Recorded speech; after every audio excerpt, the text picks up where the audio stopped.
সুপ্রিয়া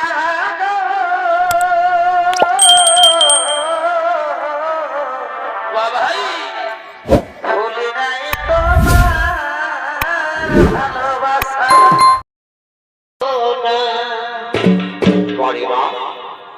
এই আমার পাখি দিও গো ঠাকুর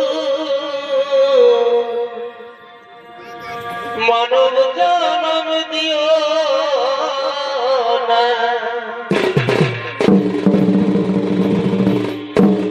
সর্বপ্রথমে গণেশের ভূমিকায় যিনি আপনাদের মহাত্মাকে ছবিত অভিনয় করে দেখাবেন এই হলেন তরুণ